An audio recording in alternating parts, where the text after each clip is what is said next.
Welcome to Hate You Relationships. My goal on this channel is to help you build your dream relationship. Now, today I want to talk to you about how your ex is ruining your love life. Yes, I said it. Your ex is ruining your love life. So there are so many people today, right?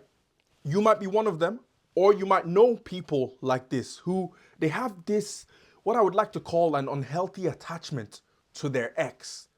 They want to meet up with their ex for lunch. They want to meet up with their ex for coffee. They want to meet up with their ex for dinner. They want to meet up with their ex to go to the movies. They want to meet up with their ex to go on holiday.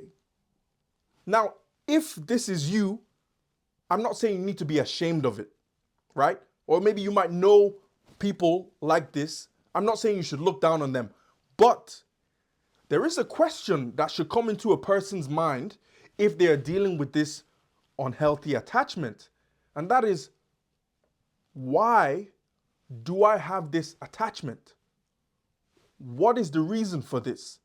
Now, there's a few different reasons. So, let's explore some of them, right?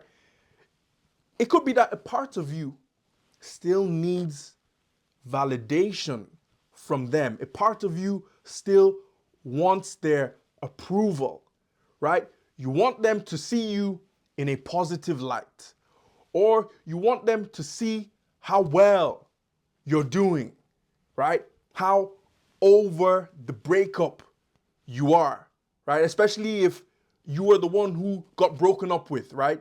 You were dumped, so to speak. So you want to show them what they're missing. You want to show them that, hey, this hasn't really affected me, right? I'm good. I'm good. And you want them to know how good you are. You're trying your hardest to make it seem like you're unaffected by what happened, right? Or another reason could be there is still some sort of attraction there for you. And if you were the one who broke up with them, maybe it suits you to keep them around. After all, the relationship wasn't that bad, so keep them around. And, in the future, if you feel like you want to go back, if you want to bring them back in, then you can do that.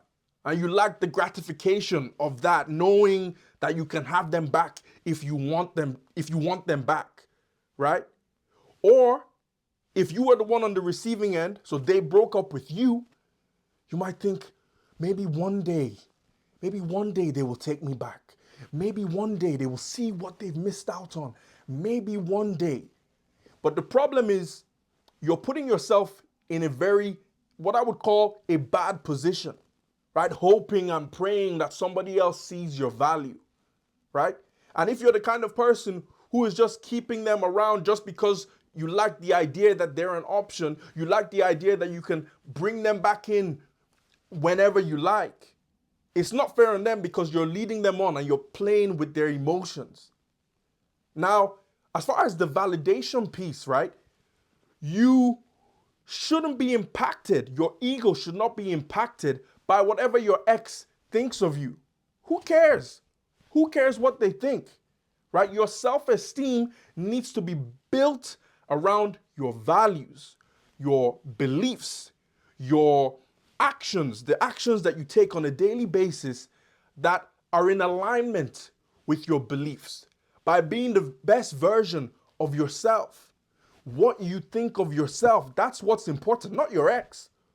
So what if they think you're great? So what if they think you're doing well? So what if they think you're over the breakup? What does that actually do for you? It doesn't actually do much for you. Okay, that unhealthy attachment will hold you back when you decide you want to look for love again. You've decided you want to start dating again. But you still have this unresolved situation. You're still meeting up with your ex. You're still doing activities with your ex, texting them all the time, calling them all the time. That is going to make it very difficult for you to move on with other people that you're meeting, right? It's like having one foot in, one foot out, right? You're stuck in the past, and that is going to stop you from connecting fully with other people. Now, if you have a partner, if you're in a new relationship, then this can definitely ruin your relationship, because when you're keeping in touch with your ex, it can make you start to devalue your current partner, especially when things are tough. You start comparing them to this ex who is still accessible, who you're not seeing every day. And because you're not seeing them every day, you're putting them on a pedestal. You're sort of suffering from idealization, right? You think, oh, maybe they weren't so bad. Oh, this my current partner is so annoying, and look, she does this or he does that. My ex didn't do that. So it's undermining your current relationship. And the chances are your current partner doesn't like it, and you're undermining their sense of security. So you need to cut it off. Once you've decided that you want to move forward, once you've decided, hey, I want to start dating again, I want to start looking for love again, I'm ready for love again, then you need to accept the reality. And the reality is that situation has passed. It didn't work out, and it didn't work out for a reason.